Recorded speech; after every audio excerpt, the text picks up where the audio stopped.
ஜனநாயகன் இந்த ஒரு படத்தை பத்தி எல்லாருமே பேசிட்டு இருக்காங்க. ஏன்னா இது தளபதி விஜயோட லாஸ்ட் படம். இந்த ஒரு படம் ஒரு ரீமேக் படங்க. இது தெலுங்கு படமான பாலையாவோட பகவத் கேசரி படத்தோட ரீமேக். பாலையா படத்தை பத்தி நம்ம எதுவுமே சொல்ல தேவையில்ல. சொல்லாமே அந்த படத்தை பத்தி தெரியும் எல்லாருக்குமே.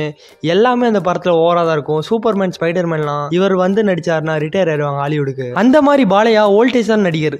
ஓல்டேஜ் நடிகர் இல்லைங்க, ஓல்டேஜ் நடிகர். ஷேக் அடிக்க ஒரு நடிப்புலையே. ரஜினி ஒரு ஆடியோ லஞ்ச்ல சொல்லியிருப்பாரு, நின்று அடிப்பேன், உட்காந்து அடிப்பேன், படுத்துக்கிட்டு அடிப்பேன், கண்ணை மூட்டு அடிப்பேன். அந்த மாதிரி தான் பாலையோட வில்லன்ஸ் நிலைமை தான். எப்போ பார்த்தாலும் அடி வாங்குற நிலைமையா இருக்கு. இந்த பகவத் கேசரி படத்துல அவ்வளவு பில்டப் இருக்கும். ஆனா இந்த ஒரு படத்தை இப்ப நம்ம தமிழ்நாடு ஸ்டைல்ல அச்சினோத் எடுக்கிறதுனால அது வேற மாதிரி இருக்கும்னு நான் நம்புறேன். இதே பகவத் கேசரியை அப்படியே எடுத்தாங்கன்னா தெலுங்கு ஆடியன்ஸ் எப்படிதான் பாலையாவை நம்புறாங்கன்னு தெரியல. நம்ம தமிழ் ஆடியன்ஸுக்கு பாலையா படத்தை பார்த்தா என்னடா படம்னு யோசிப்போம். பட் தெலுங்கு ஆடியன்ஸ் இதுதான்டா படம்ன்ற மாதிரி பாக்குறாங்க. அது அவங்களோட டேஸ்ட். அந்த ஒரு டேஸ்ட் நம்ம எதுவும் குறை சொல்ல முடியாது. பட் இந்த படத்தை நீங்க இப்படி கொண்டாடுறீங்களேன்ற மாதிரி தான் நம்மளுக்கு இருக்கும் பாலையாவோட ஒவ்வொரு படமும். ஆனா ஒண்ணு, இந்த ஒரு பகவத் கேசரி படத்துக்கு நேஷனல் அவார்டே கொடுத்திருக்காங்க. இதை ஜனநாயகன் ரீமேக் பண்றாங்க நம்ம தமிழ்ல வேற.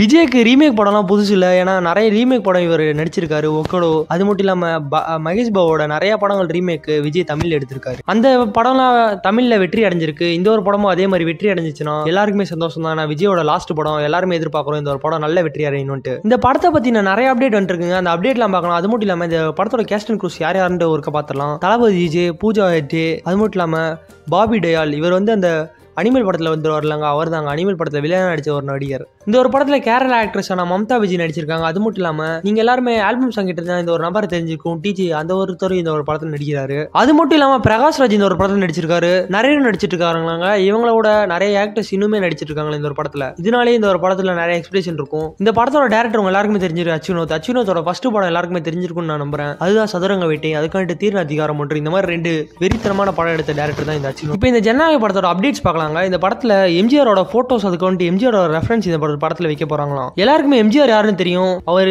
சினிமா நடிகரா இருந்து தமிழ்நாட்டு முதலமைச்சரான ஒரு நபர். இந்த ஒரு நபரோட ரெஃபரன்ஸ் வைக்கிறாங்க. அது மட்டும் இல்லாம இந்த ஒரு படத்துல இன்னொரு முக்கியமான ஒருத்தர் ஒரு சின்ன பாட்டு, ஒரு சின்ன கதாபாத்திரம் பண்ண போறான்னு சொல்றாங்க. அதுதான் புஷி ஆனந்த். இவர் யாருன்னு உங்களுக்கு தெரிஞ்சிருக்கும். டிவிகேல இவர் தான் பொதுச் செயலாளரா இருக்காரு.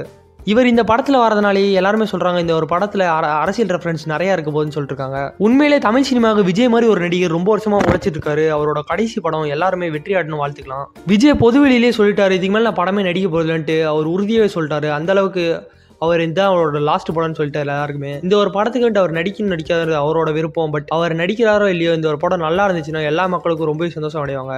உங்க எத்தனை பேருக்கு விஜய் பிடிக்கும்? காமெண்ட் பாக்ஸ்ல ரெட் டாட் கான் பண்ணுங்க. மறக்காம பெர்லின் டெக் சேனலை சப்ஸ்கிரைப் பண்ணிக்கோங்க.